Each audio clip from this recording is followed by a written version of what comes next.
Ndagusujeho kuri iki kiganiro, uri umuntu w'ingenzi cyane.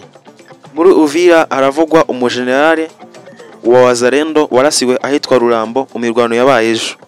Ni amakuru atangwa n'umwe mu baturage bahatuye avuga ko uyu muzalendo w'umujenerali warasiwe ahangaha atahise apfa ahubwo yakomeretse, hanyuma hakaba hari gutegurwa uburyo yakoherezwa mu Burundi. Ubu nonaha uyu muzalendo w'umujenerali akaba abarizwa muri Hopital General ya Uvira, ari nayo ishaka kumutransfera i Burundi. Ibi bikaba bibaye mu gihe amasasu yumvikanye ku munsi w'ejo muri Uvira, bitaramenyekana impande zari ziri kurwana, niba ari M23 yari yatatse Uvira nkuko imaze igihe kinini yarazengurutse imisozi ikikije Uvira. Ntago haramenyekana imirwano yari hanganyishije impande zimeze gute, kuko FRDC na Wazalendo bajya barasana, ndetse Wazalendo ijya inarasana n'ingabo z'u Burundi ziri Uvira iyo hari ibyo batumvikanyeho, cyane cyane iyo Wazalendo ishaka gutera FRDC ikayibuza, bituma hashobora kuvuka imirwano hagati ya Wazalendo na FRDC. Ahandi kandi no ku Burundi bikabuko, aho u Burundi nabwo bujya bubuza Wazalendo gutera M23, nabyo bikajya bituma Wazalendo irasana n'izi ngabo z'abarundi. Iyi mirwano yabereye Rurambo ari nayo yasize General Rukomenta w'Abazalendo ahakomerekeye, akaba ari kubarizwa muri mu ivuriro rikuru rya Uvira. Biteganyijwe ko ashobora koherezwa mu Burundi. Ese kuki atavurirwa muri Kongo? Ese Wazalendo nta buvuzi igira? Ese FRDC nta buvuzi igira ku buryo aribwo bwakita kuri uyu muzalendo bafatanyije mu rugamba? Kuki ashobora koherezwa mu Burundi? Nuko arembye cyane. Kubirebera hamwe rero, duhereye kuri FRDC, amakuru avuga ko nta buvuzi buhambaye ifite bwo kwita ku muntu wakomeretse cyane, uretse ubuvuzi bw'ibanze nko kuba bapfuka igikomere yenda ngarike kuvirirana. Ubundi kubijyanye no gukomeza kwita ku mubiri w'umuntu urwaye cyane urembye wakomerekeye ku rugamba, ubwo buvuzi cyangwa se izo mbaraga bivuga ko muri Uvira cyane cyane FRDC nta bushobozi bwo kwita ku murwayi nk'uyu nguyu. Ikindi kandi birumvikana ko FRDC niwe sebuja wa Wazalendo, na ikintu FRDC idafite Wazalendo ntacyo yabifite, by'umwihariko ibijyanye n'ubuvuzi. Bibutse neza, aba Wazalendo bahamagajwe n'umukuru w'igihugu mu rugamba rwo gufasha ingabo za leta bitwa abapatriote. Ni abantu biganjemo ingabo cyangwa se abarwanyi bagizwe n'urubyiruko ahanini rwahamagawe na perezida w'igihugu cya Repubulika Iharanira Demokarasi ya Kongo, Felix Antoine Tshisekedi, abahamagara ngo baze bafashe ingabo za leta kurwana urugamba, aho yari hanganyemo nyine na M23 uko yakomeje itsindwa. Ahangaha rero Abazalendo barahagurutse bararwana bafasha ingabo za leta, ariko mbibutse ko nanone muri Wazalendo higanjemo ihuriro ry'abahoze mu mitwe yitwaje intwaro itandukanye n'ubundi yari isanzwe ikorera ku butaka bwa Repubulika Iharanira Demokarasi ya Kongo. Ahangaha harimo za Mayimayi zose, za CMC, za Mayimayi Nyatura n'izindi nyeshyamba zagiye zituruka mu bice bitandukanye zirwanya umutwe wa M23, zikusanyirije hamwe zikora igikundi cyiswe Wazalendo. Urumva harimo izo nyeshyamba n'undi zasanzwe zizi kurasa, kuko zari sanzwe zambura abaturage zikoresheje imbunda.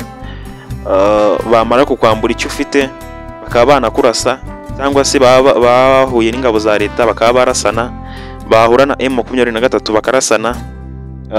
Ariko icyo gihe byabaye ngombwa ko izi nyeshyamba zikusanyiriza hamwe zigakora igikundi kimwe, hanyuma zikajya gufasha ingabo za leta mu kurasa M23.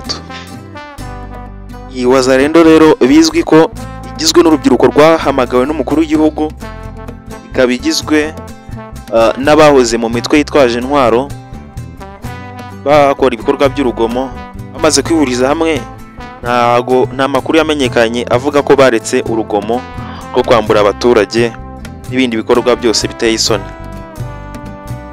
Bibutse neza, FRDC ikigenzura umujyi wa Goma ko yakoranaga n'Abazalendo, hari amakuru menshi cyangwa se amashusho yagiye agaragara binjira mu giturage bakaba bakambura nk'umuturage bimwe mu byo atunze cyangwa se bakaba bamwica bakanamugirira nabi.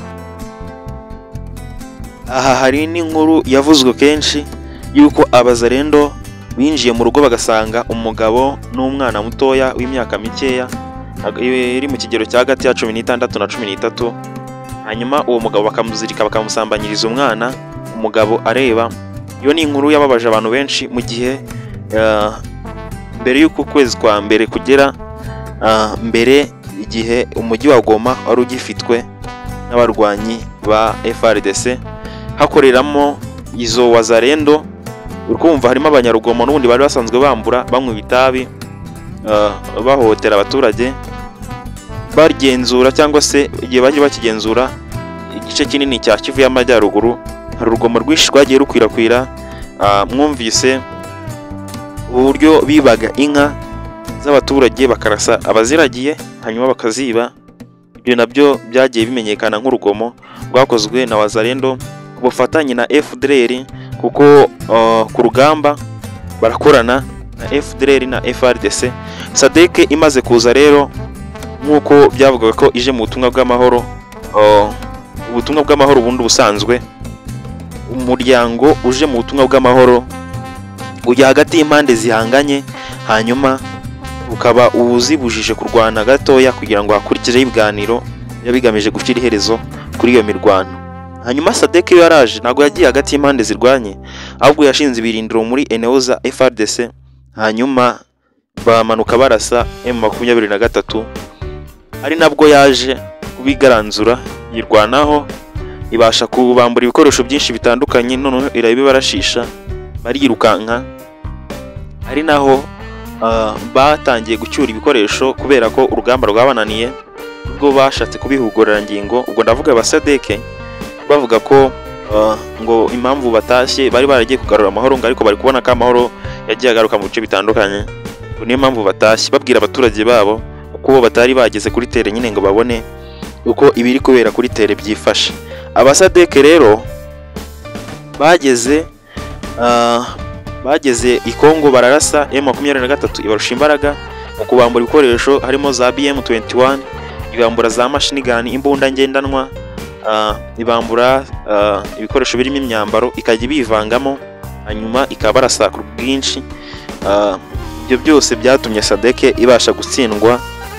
Hanyuma kuri ubu ngubu ku nshuro ya 7 yacyuye ibikoresho. Birumvikana ko byari byinshi cyane, kuko bakimara kuhagera hari amakuru yamenyekanye ko hari indege ebyiri za helicopter zo mu bwoko bushinzwe gutwara imizigo zahoraga zisirikira amanywa nijoro zizana ibikoresho. Mu gihe cyose bamaze muri Kongo, ibikoresho byakomeje kuzanwa na helicopter zigera muri 2, bigashyirwa muri eneo za FARDC, hanyuma SADC ikabyakira ikabyongera kubyibifite ku rugamba, hanyuma ikarasana na M23, aho kujya hagati y'impande zihanganye kugira ngo irebe uko yagarura amahoro mu burasirazuba bwa Repubulika Iharanira Demokarasi ya Kongo.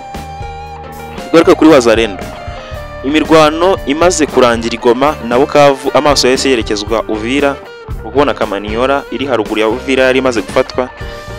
Bigaragara neza ko M23 ishobora kuba igiye kwerekeza Uvira, ariko ntabwo ariko byahise bigenda, ahubwo M23 yazengurutse umujyi wa Uvira.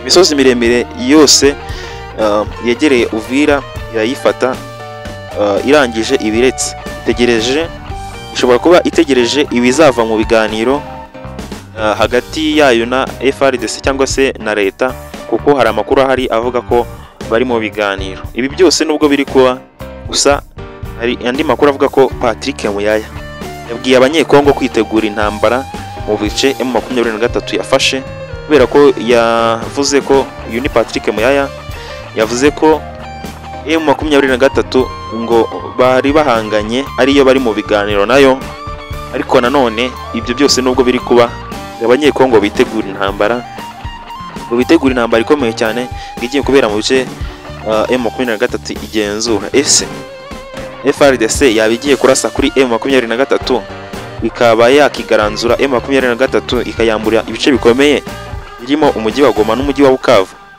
Byose tuzagenda tubireba hamwe hano ku Ishakiro TV.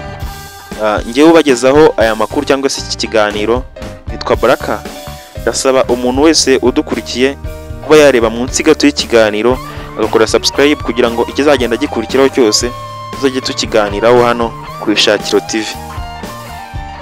Tugarutse kuri wa mujenerali wa Wazalendo warasiwe Uvira cyangwa se wakomerekeye Uvira, akaba ari kuvurizwa mu ivuriro rya gisivile rikuru rya Uvira. Wakibaza tumaze kumva ko muri Wazalendo nta buvuzi buhambaye bufite cyangwa se bafite bwo kwita ku murwayi urembye gutyo araswe ku rugamba, cyangwa se ubundi busanzwe nkuko nagiye mbigarukaho bafite ubuvuzi bw'ibanze bwo gupfuka agatambaro kugira ngo amaraso areke guhita akomeza ava. Noneho koherezwa i Burundi kuri we nicyo kintu cyiza gishoboka, kubera ko mbibutse ko u Burundi buri gufatanya na FARDC mu rugamba ruri kubera muri Kongo, aho kuri ubu rwerekeye Uvira. Ingabo z'u Burundi n'ubundi zaturutse Masisi, zaturutse Rubaya, zose izagiye zihunga urugamba zisubira inyuma. Kuri ubu ngubu zose zitsindagiye Uvira, havanzemo n'aba FDLR. Ibi byose ni ibintu biri kuvuga ko abahari bahanganye na M23 uyu munsi wa none abenshi muri bo abatarapfuye cyangwa bakomereke cyangwa ngo biripotinge kuri uyu munsi bari kubarizwa Uvira, ari naho uyu muzalendo w'umujenerali arwariye. Birumvikana iyi mirwano yabereye Rurambo ntabwo ari we wenyine wakomeretse. Kimwe urumva imirwano ntabwo yaba niyo yaba isa imwe gusa, birumvikana ko hatahita hakomereka umuntu umwe gusa kuko ari umujenerali biravugwa cyane, kuko we aba afite ubwirinzi butandukanye n'ubw'abandi basirikare. Birumvikana ko kugira ngo generali ajye gukomereka hari benshi baba bamaze gupfa, cyane cyane abo ku ruhande rwe. Muri uko gutsindwa rero akaba yaraswa nawe agakomereka nk'uko bigenda bivugwa.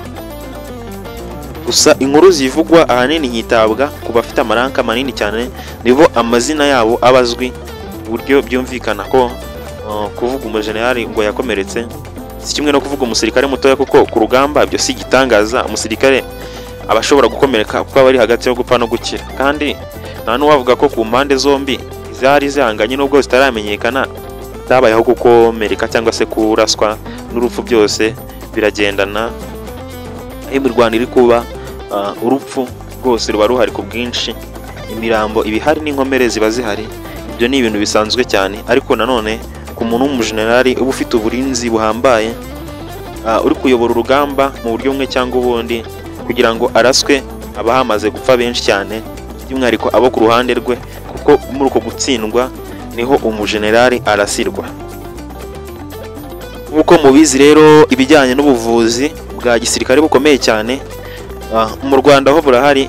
RDF ifite igice cy'abasirikare bashinzwe ubuvuzi kandi bunateye imbere cyane, aho aba basirikare bavurira mu gisirikare, by'umwihariko bafite ubuvuzi by'umwihariko ubuhangange mu kuvura ibijyanye n'ibikomere. Ariko mu gihe cy'amahoro, igihe nta kazi kenshi kaba gahari, ibijyanye no kuvura abasirikare bagenzi babo bo muri RDF bavura no ku basivili. Benshi barabizi, hari amavuriro musangamo abasirikare bari kuvura, hari n'igihe baza ku mavuriro ya gisivile bagatanga ubuvuzi. Benshi barabizi, by'umwihariko mu gisirikare cya RDF. Noneho muri Kongo ho biratandukanye. Muri Kongo uretse n'abasivile bahabwa ubuvuzi n'igisirikare, ahubwo n'igisirikare ubwacyo ntabwo kiba gifite ubuvuzi buhambaye ku buryo bari bazi kuba umuntu yarasirwa mu gihugu ari kurwanira icyo gihugu hanyuma akajya kuvuririzwa hanze yaho, kandi naho nta kintu kinini bamurushije uretse yenda ko batanganya ubushobozi ku bijyanye n'ubuvuzi. Igisirikare cy'u Burundi gishobora kuba kirusha ingabo za FARDC ziri muri Uvira ibijyanye n'ubuvuzi, ari impamvu bashobora kumwohereza bashobora kumwohereza i Burundi, by'umwihariko Bujumbura, akaba ariho yavurirwa. Uyu mujenerali w'umuzalendo warasiwe cyangwa se wakomerekeye Uvira. Ariko nanone nimvuga umujenerali yumve ko ashobora koherezwa wenyine, kuko na bagenzi be bari kumwe bakomeretse bashobora koherezwayo bakajyanwa kuvurirwa Bujumbura. Tukiri aho ngaho, ese Ndayishimiye perezida w'u Burundi atekereza iki igihe abasoda be bazaba bari kwirukanka bahunga M23 bamaze kuva Uvira. Nk'uko bikomeza kugenda bivugwa n'abasesenguzi batandukanye, bivuga ko M23 iramutse ifashe umujyi wa Uvira, Burundi bukagoma mu ntambara M23 kubera ko bituranye. Abasirikare b'Abarundi bajya barasa kuri M23 batera amakopura Uvira, hanyuma M23 ikaba yakambuka igiye kuyazimiriza aho biri kubera, intambara ikaba yambutse imipaka, ikaba iturutse muri Kongo yinjiye Burundi, kandi waba ari umuriro ukuruwe na Evariste Ndayishimiye nk'uko yohereje abasirikare b'u Burundi muri Kongo. Umuriro urumva wabuturutse Masisi ku bantu bari mu Rwanda ni hafi ya Gisenyi cyangwa se hafi ya biriya bice byo mu ntara y'Uburengerazuba.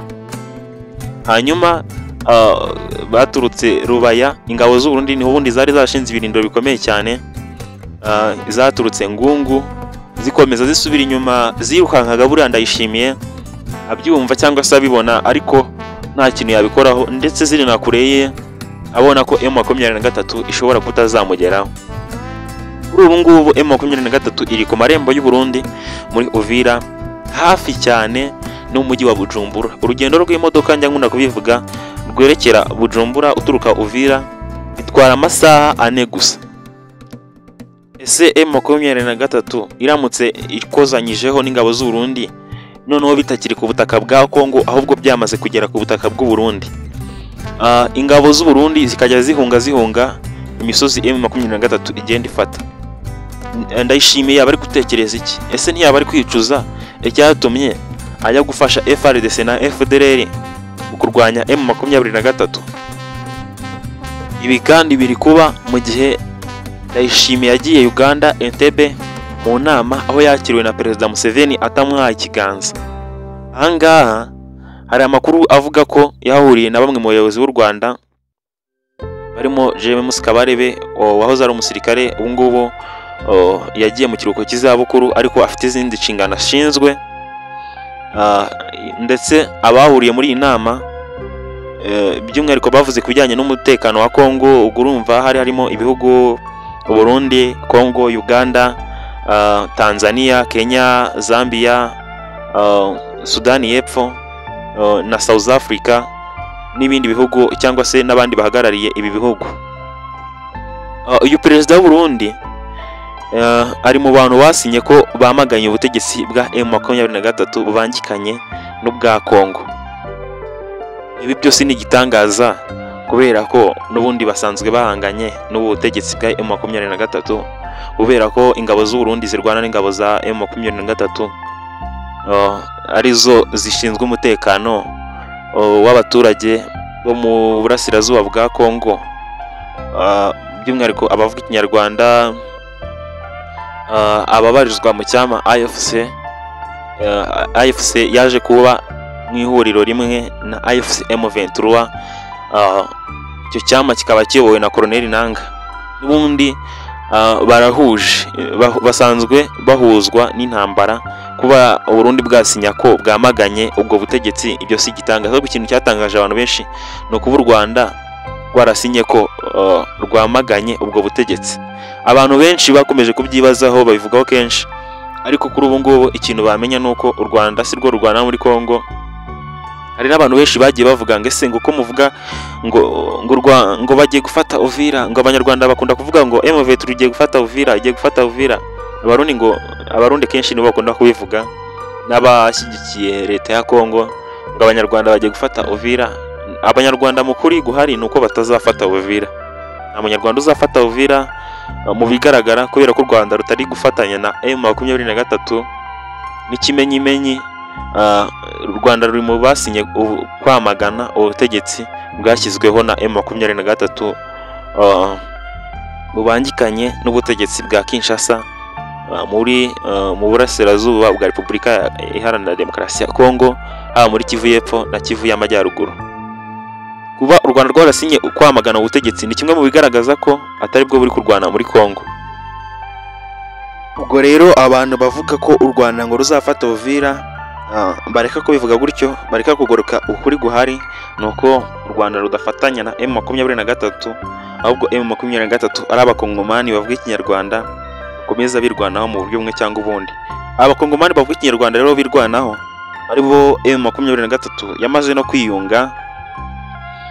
M23 yamaze no kwiyunga na Twirwaneho.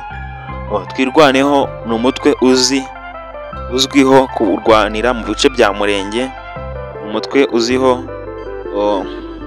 ko ari umutwe w'abanyamurenge nawo ushinzwe kwirwanaho kw'abanyamurenge, urwanira mu bice bya Rubaya, Rugezi, muri Sud Kivu. Ni umutwe uzwi cyane ushinzwe kurinda abanyamurenge kugira ngo badashira. Birumvikana ko ari abanyamurenge nyine bahagurutse ngo birwaneho kugira ngo badashira. Basanze bahuje umugambi na M23 wo kwirwanaho, kuko M23 yaturutse mu bice bya Nord Kivu ihura na Twirwaneho y'abanyamurenge iturutse muri Sud Kivu, bahita biteranya nyine bakora ihuriro, nabo barihuza nyine kubera ko basanga barwanira ikintu kimwe, ikintu cyo kubaho aricyo barwanira. Aha rero bakomeje urugamba rwanageze ku ntego yo kuzenguruka Uvira. Ubu ngubu Uvira ibiri muri target isaha n'isaha.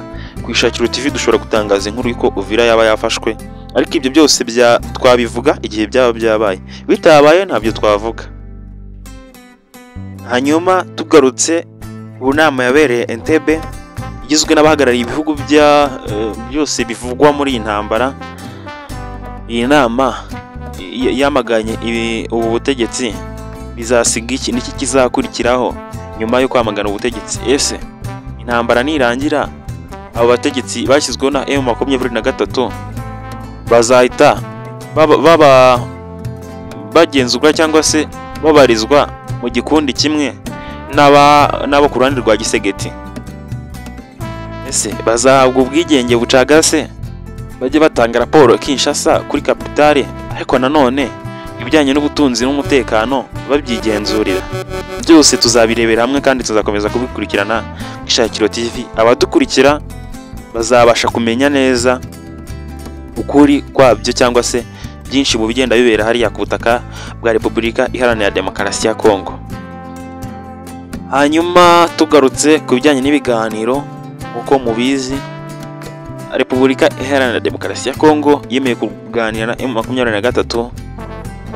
Ubu bari kuganira muri Leta Zunze za Amerika, aho ibiganiro bya Katari bisa naho byaburijwemo cyangwa se nta cyabikurikiye cy'impinduka kidasanzwe uretse agahenge kigize kuba akanya gatoya, nyuma bazarendo bakaza kukica bavuga ko bo bataganiriye na M23 ahubwo ari FARDC baganiriye.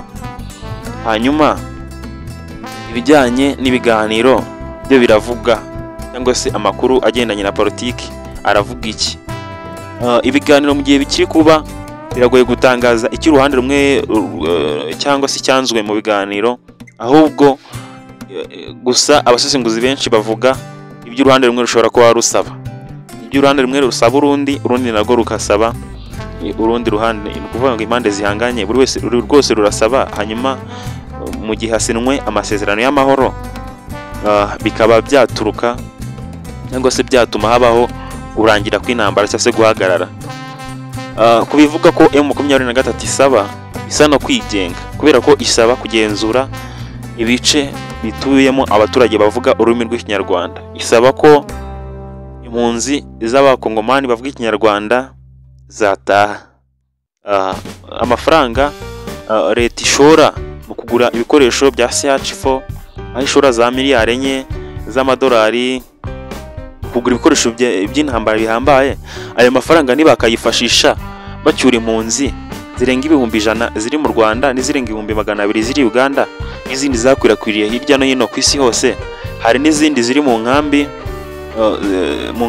ziri imbere mu gihugu cya Kongo zaturutse mu bice bitandukanye n'ubundi bya Kongo, nazo zikaba zacyurwa zigasubizwa mu bice byabo.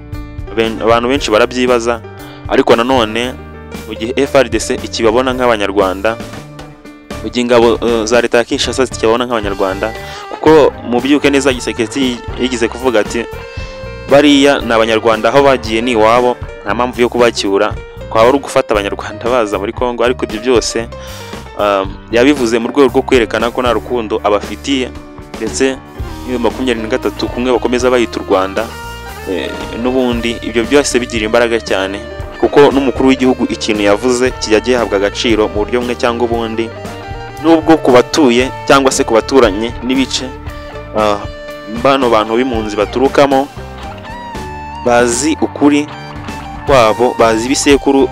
Ubusanga uzi isekuru w'umuntu, uzi ko atari umwimukira, ariyo nkomoko ye muri ako gace.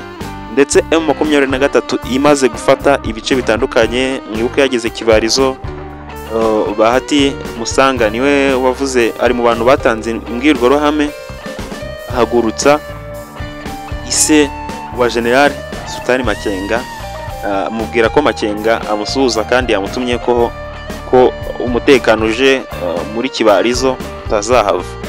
Ibi rero nimwe mu bigaragaza ko aba bantu ari abanyekongo baba bari kwirwanaho. Abantu bajye bareka kubeshya cyangwa se kwirengagiza ukuri kugaragara. Ahangaha nivuga ku mpunzi M23 iba yifuza ko zitaha, ariko mbere ko nzivugaho cyangwa se mvuga ubuzima bwazo uko ziba zibayeho mu buryo butangaje cyangwa se ku buryo bugaragaramo inzara nyinshi, ndabanza mvuge kubyo yenda Tshisekedi cyangwa se ubutegetsi bwe bugaba busaba M23.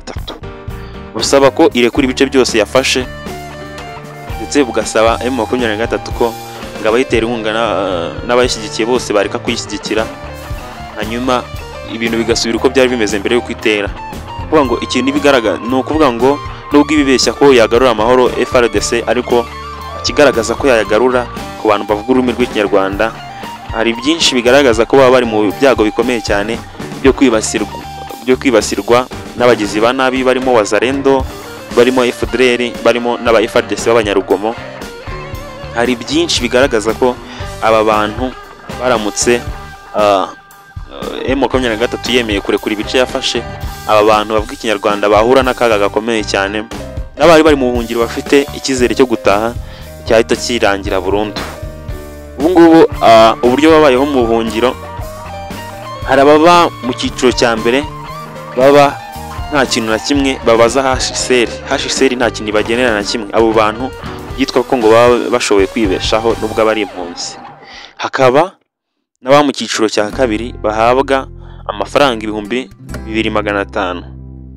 Hakaba n'abahabwaga 7500 babaga mu cyiciro cya mbere, ariko ubu basigaye bahabwa 5500 na HCR. Aya ni amafaranga ahabwa umuntu ku muntu umwe ngamutunge. No kuvuga ngo niba ufite abana 4, wowe umudamu wawe n'abo bana 4, ubwo murahabwa buri wese 5500 bimugenerwe kuzamutunga kugeza ukwezi gushize. Aba nibo bahabwa menshi mu nkambi zitandukanye. Byinshi mu bivugwaho cyangwa se bidatangaje cyane ni inzara. No kuvuga ngo abenshi mu bantu baba mu nkambi, ibintu byo kurya ku manywa, kereka abana b'abanyeshuri nibo barya ku ishuri ku manywa naho yari mu kiruhuko, ni ibintu biba bigoye cyane mu buryo bumwe cyangwa ubundi, kubera ko baba batari no mu gihugu cyabo, nta bwisanzure bwo kugenda aho bashatse. Kuko iyo umuntu wo mu nkambi agira ibibazo hanze y'inkambi, ahanini HCR nago ibazwa iby'ibyo bibazo, kuko HCR ikomeza igenzura umutekano we, cyangwa se yabazwa ibibazo yagirira nabyo mu nkambi, kuko HCR ariyo abari mu biganza bya HCR cyangwa se umuryango ufasha impunzi mu buryo bumwe cyangwa ubundi. Uyu muryango rero ni nawo ushobora kwemera ko impunzi zitaha igihe impande zari zihanganye zaretse kurwana. Icyatumye abo bantu bahunga cyarangiye, HCR ishobora kuvuga ngo nibatahe, bigakunda, ikabapakira mu modoka yabo nk'uko yabazanye, ikaba yabohereza bagataha, kuko icyo baba barahunze cyaba kirangiye. Igihe hasinywa amasezerano akanashyirwa mu bikorwa byo kurangiza intambara hagati ya M23 ndetse na FRDC n'abambari bayo barimo Wazalendo n'ingabo z'abarundi SADC batangiye gutaha, igihe amahoro yabaje, n'ubundi HCR niyo yabwira impunzi zigataha. Naho ubu ngubu impunzi yataha itabiherewe urushya na HCR, ikagira ibibazo muri Kongo, HCR ntiyabibazwa kuko iyo mpunzi ntiyaba ikiri mu biganza bya HCR. ahangaha niho ngira ngo dusubikire ikiganiro cy'uyu munsi, naho ubutaha ndashimira abantu bakurikiye Ishakiro TV. Njyewe nitwa Baraka nabagejejeho kino kiganiro, by'umwihariko abakoze subscribe nabo dusanzwe tubana mu biganiro by'Ishakiro TV, abantu b'ingenzi cyane, turabakunda cyane, niyo mpamvu tubagezaho amakuru n'ibiganiro bitandukanye. Mugira amahoro y'Imana.